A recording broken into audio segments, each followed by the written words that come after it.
Muy bien, qué bueno que nos acompañan y seguimos estudiando el capítulo número 5 del llamado Evangelio de Mateo. Y en los versículos del 3 al 12 vimos el carácter, la esencia, la forma de ser de un verdadero discípulo de Yeshua.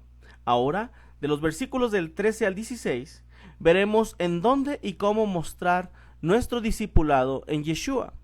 Específicamente hablaremos de las parábolas de la sal y la luz. Y dice el texto de la siguiente manera: vosotros sois la sal de la tierra, pero si la sal se desvaneciere, ¿con qué será salada? No sirve más para nada, sino para ser echada fuera y hollada por los hombres. Vosotros sois la luz del mundo. Una ciudad asentada sobre un monte no se puede esconder, ni se enciende una luz y se pone debajo de un almud, sino sobre el candelero, y alumbra a todos los que están en casa. Así alumbre vuestra luz delante de los hombres, para que vean vuestras buenas obras y glorifiquen a vuestro Padre que está en los cielos. En esta porción Yeshua compara al verdadero discípulo con la sal y la luz. Dice el académico Craig Keener: un discípulo del reino, entre comillas, que no vive como un discípulo del reino, tiene tanto valor como sal que perdió su sabor o la luz que no se ve. Y utilizando esta frase como introducción, vamos a ver qué nos dice el texto. Yeshua comienza diciendo: ustedes son la sal de la tierra, ustedes son la luz del mundo. Estas líneas están escritas en paralelismo sinonímico y obviamente tienen la misma intención y significado, aunque los elementos y las palabras son diferentes. A eso nos referimos que están escritas en paralelismo sinonímico. Ahora, ¿por qué Yeshua utilizó estos dos elementos para compararlos con sus discípulos? ¿Qué de especial tienen estos elementos? Tanto la sal como la luz, ambas representan a la Torá. Y en este caso específico del texto se refiere a los observantes de la Torá, a los verdaderos discípulos de Yeshua. El discípulo es solo un instrumento para ser luz y ser sal, y para ambos casos la Torá es la fuente. Como ya mencionamos, en el judaísmo del primer siglo, tanto la sal como la luz eran sinónimos para la Torá. Analicemos la frase: ustedes son la sal. Y dice en la literatura rabínica: así como el mundo no puede subsistir sin sal, así el mundo no puede subsistir sin Torá. La característica de la sal es añadir sabor a las comidas. Complementa y realza el sabor natural del alimento. La sal da gusto a las comidas. Lo mismo ocurre con el verdadero discípulo de Yeshua. Uno le puede dar sabor al mundo realizando buenas obras, influenciando no solo el lugar donde nos encontramos, sino a todo el mundo. Como discípulos de Yeshua tenemos la responsabilidad ineludible de dar sabor y transformar al mundo. Otra característica de la sal es que esencialmente no se arruina. Recordemos que la sal es vista como sinónimo de la Torá, de pacto eterno. Y veamos lo que dice en Números 18-19. Todas las ofrendas elevadas de las cosas santas que los hijos de Israel ofrecieren a el Señor, las he dado para ti y para tus hijos y para tus hijas contigo por estatuto perpetuo. Pacto de sal perpetuo es delante del Señor para ti y para tu descendencia contigo. En Levíticos 2:13 dice: y sazonarás con sal toda ofrenda que presentes, y no harás que falte jamás de tu ofrenda la sal del pacto de tu Dios. En toda ofrenda tuya ofrecerás sal. Las ofrendas deberían ser sazonadas con sal, indicando de cierta forma que Israel participaba en un pacto eterno con Dios al ofrecer los sacrificios. Lo anterior debido a que la sal también era utilizada para sellar un pacto de amistad eterno. Un pacto de sal se establece cuando dos personas quieren hacer un juramento permanente e indestructible. Hermanos en una mesa israelita sellaban su amistad con el intercambio de sal. Ambos tomaban en una de sus manos un poco de sal, se ponían frente a frente, hacían las promesas que expresaban las provisiones del pacto, y luego cada uno tomaba de la mano del compañero un poco de sal y la pasaba a su mano, mezclándola con su propia sal. Al tener lugar el intercambio y mezcla de la sal, significaba que algo mío está contigo y algo tuyo está conmigo. ¿Ok? ¿Cómo puede romperse este pacto de sal? Solo si las partes son capaces de encontrar su parte de la sal en la mano de su compañero y tomarla de vuelta a su mano. Esto es imposible. Así, la sal recuerda la inmutabilidad del pacto con Abraham, Isaac y Jacob y toda su descendencia. En este contexto, Yeshua dijo a sus discípulos: vosotros sois la sal de la tierra. En otras palabras, ustedes tienen la responsabilidad ineludible de transmitir al mundo las promesas indestructibles que fueron dadas a nuestros padres y que incluye la redención de todas las familias de la tierra. Así, el pacto de sal indica la naturaleza eterna de la relación entre Dios e Israel sacado de entre las naciones. Un comentario judío contemporáneo dice lo siguiente respecto a la inmutabilidad de la sal, a la inmutabilidad del pacto. Dice así: muchas veces la persona se encuentra en una situación espiritual bastante baja. Uno cree que ya no puede servir a Dios, que en la situación en la que se encuentra no puede conectarse ni en lo más mínimo con Hashem, esto es, con Dios. Ser el Israel de Dios no es una elección que uno puede aceptar según lo considere conveniente. No importa en qué situación se encuentre, ni en el nivel espiritual en el cual crea estar. Incluso el más alejado de la religión sigue siendo un israelita para Dios. El motivo es muy simple. Así como la sal, que nunca se arruina ni se pudre, así también es el israelita. Nunca va a arruinar su conexión esencial con Dios. Siempre podrá reconectarse y servir a Dios con todo su corazón. ¿Qué les parece? Continúa Yeshua diciendo: pero si la sal se desvaneciere, ¿con qué será salada? La frase "si la sal perdió su sabor, ¿con qué será salada?" aparece en el Talmud como un ejemplo idiomático de algo que es fundamentalmente imposible. Cuando le preguntaron a un rabino cómo se podía devolver el sabor a la sal cuando lo había perdido, respondió que debía salarse con la placenta de una mula. Al ser estériles, las mulas no tienen placenta, y de esta manera quería decir que aquellos que hacen una pregunta necia reciben una respuesta necia. La sal no pierde su salinidad, pero si la pierde, ¿qué podía hacerse para restituirle su sabor salado? ¿Salarla? En otras palabras, la sal no pierde su salinidad. Es imposible. Pero si así ocurriera, entonces no sirve más para nada. La sal insípida era inservible. De aquí que Yeshua dijo: no sirve más para nada. Si como hijos del pacto de sal, esto es, como parte del Israel redimido, perdemos nuestra identidad, perderemos el enfoque, el sentido y la dirección. Esto es, si como discípulos de Yeshua no vivimos unidos al pacto de sal con el Eterno, perdemos nuestro sabor. Dicho de otra forma, lo único que da sabor al verdadero discípulo de Yeshua es su apego al Eterno, haciendo su voluntad, transmitiendo las promesas y obedeciendo sus mandamientos. ¿Ok? Como nota complementaria, el Midrash nos dice por qué la sal es usada en todos los sacrificios. Ok, veamos. ¿Por qué la sal es usada en todos los sacrificios? El Midrash nos dice lo siguiente: la razón por la cual era usada sal en todos los sacrificios es la siguiente: ya que el segundo día de la creación, Dios dividió las aguas que estaban aquí abajo, llevando la mitad para los cielos. Estas aguas que quedaron en la tierra reclamaron que también ellas quieren estar en el cielo. Dios entonces prometió e hizo un pacto que estas aguas tendrían su elevación en el templo sagrado.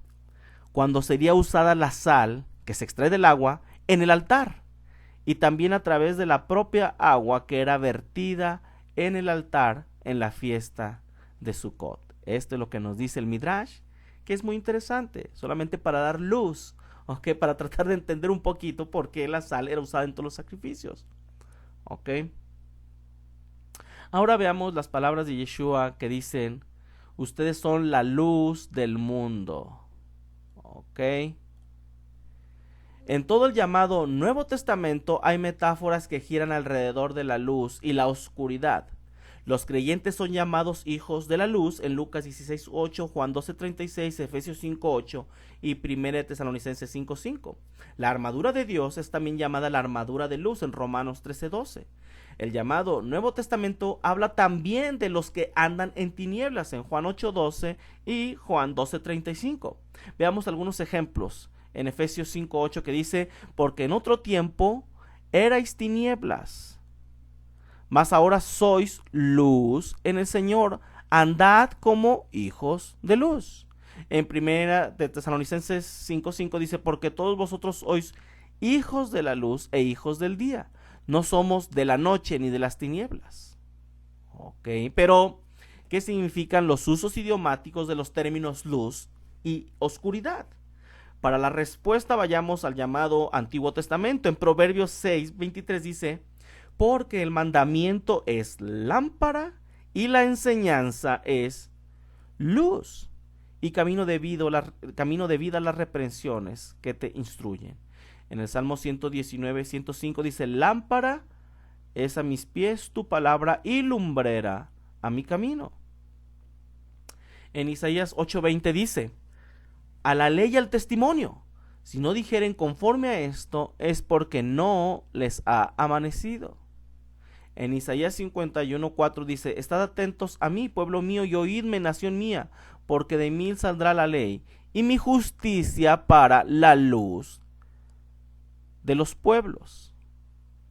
Como acabamos de ver, la Torá es una luz para nuestro camino. Los que andan en la Torá caminan en la luz.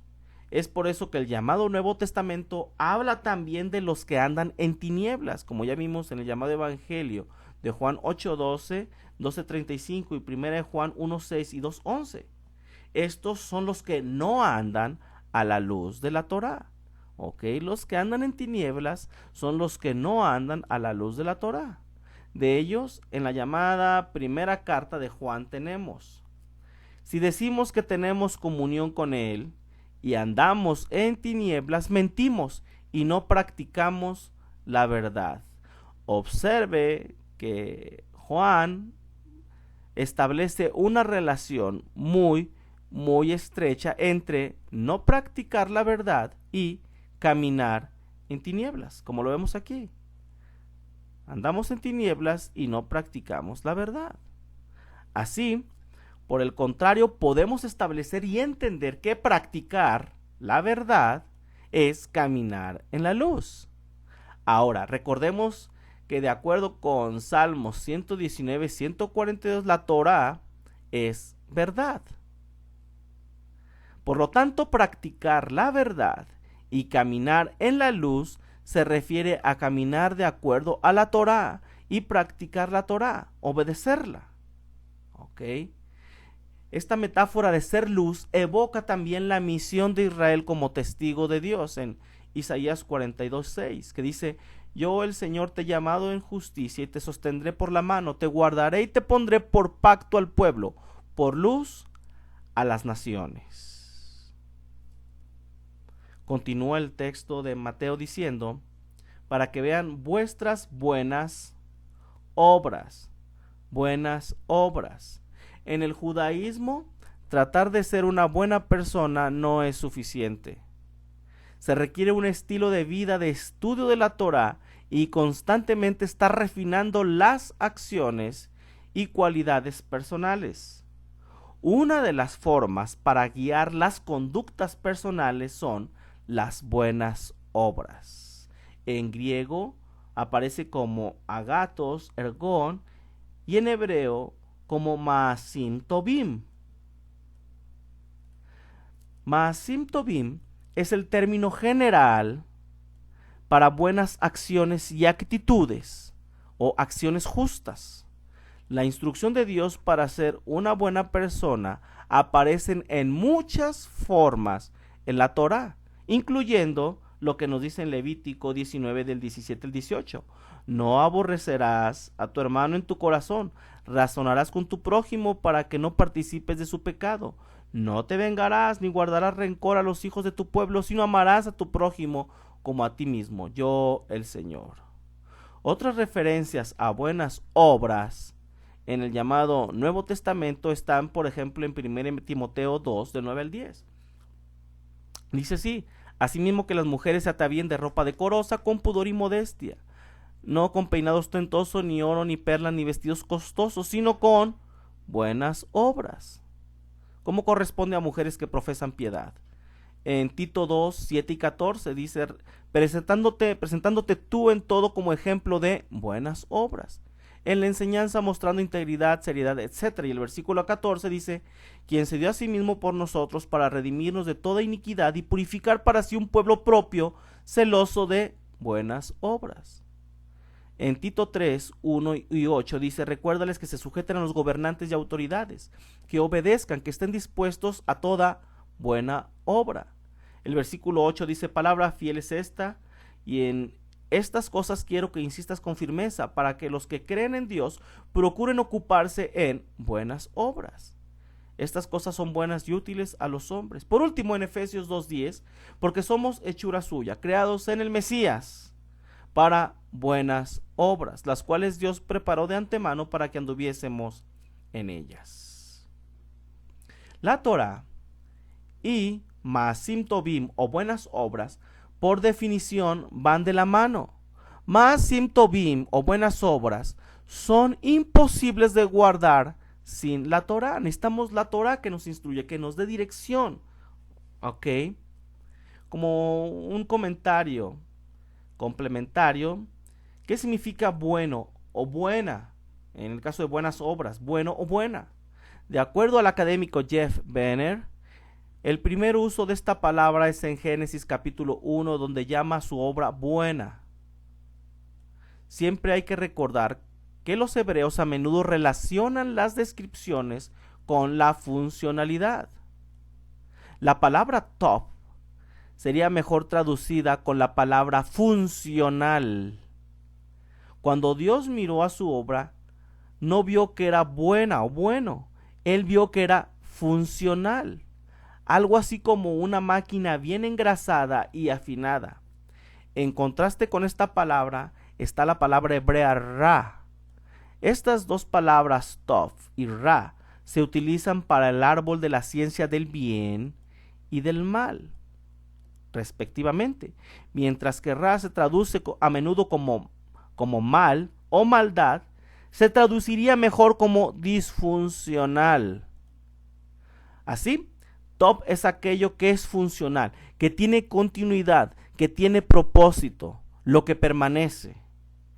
Estas buenas obras o Maasim Tovim entonces son las obras preparadas para cumplir el propósito de Dios para el ser humano, y estas buenas obras están contenidas en la Torá. Continúa el texto de Mateo diciendo: para que vean y glorifiquen a vuestro Padre que está en los cielos. Para que vean y glorifiquen a vuestro Padre que está en los cielos. Podemos notar inmediatamente en estas palabras que se necesitan evidencias externas, no buenas intenciones o buenas ideas. Se necesitan acciones que se vean. Alguien comentó en una ocasión: cuando se coloca un farol, aquellos que buscan la luz se juntan a su alrededor, ya que la luz atrae. Así, muy relacionado con el concepto de glorificar a Dios, tenemos los siguientes conceptos: Kiddush Hashem y Hilul Hashem. Los términos antitéticos Kiddush Hashem, que se traduce como santificación del nombre divino, y Hilul Hashem, que se traduce como difamación del nombre divino, son antónimos, complementarios y denotan dos aspectos de los conceptos más importantes en la fe hebrea. Implican respectivamente, Kiddush Hashem, la glorificación del Dios de Israel y Hilul Hashem, la disminución de su honor. Los términos específicos son rabínicos. Alguien podría decir, y estoy de acuerdo, los términos específicos son rabínicos. Sin embargo, los conceptos en sí mismos o la esencia de estos conceptos son de origen bíblico y se incluyen entre los mandamientos de la Torá. Veamos lo que dice en Levíticos 22:32. En la segunda parte de este versículo 32 dice, para que yo sea santificado en medio de los hijos de Israel. Esta segunda parte, el verso 32 de Levítico 22, es la base para santificar, es la base para la instrucción de santificar el nombre de Dios. El uso más común del término Kiddush Hashem es por lo general en el contexto de un israelita dando su vida por su religión, pero este no es el único contexto en el que debe utilizarse. Kiddush Hashem se debe utilizar en todos los aspectos de la vida. La misión principal del Israel redimido es la santificación del gran nombre de Dios. Cada paso que tomamos debe ser un Kiddush Hashem. Cada decisión que tomemos debe ser en respuesta a la pregunta, ¿se glorificará el nombre de Dios o no? Si lo hace, entonces es el camino correcto a tomar. Si no, entonces debe de ser evitada. Cada discípulo de Yeshua tiene el privilegio y la responsabilidad ineludible de santificar el nombre de Dios a través de su conducta, el estudio de la Torah y la obediencia a las instrucciones o los mandamientos. Ahora veamos la primera parte de Levíticos 22:32. Dice, y no profanéis mi santo nombre. Esta instrucción tiene que ver con no hacer cosas que traigan vergüenza, deshonor y mala reputación al nombre de nuestro Dios. Cuando en el judaísmo se habla de Hilul Hashem, la profanación del nombre de Dios, no es un daño a la forma de pronunciar el nombre, es un daño a la reputación del ser. Por eso Israel es llamado al Kiddush Hashem, o la santificación del nombre de Dios. Así, es remarcable que la santificación o la difamación del nombre de Dios, en cierta forma podríamos decirle, dependen de las acciones del pueblo de Israel. Como conclusión a este tema, a este pequeño mini tópico, somos responsables de nuestras acciones, cualidades y actitudes para traer honor y gloria o deshonor y mala reputación al nombre de nuestro Dios. Hasta aquí este estudio. Gracias.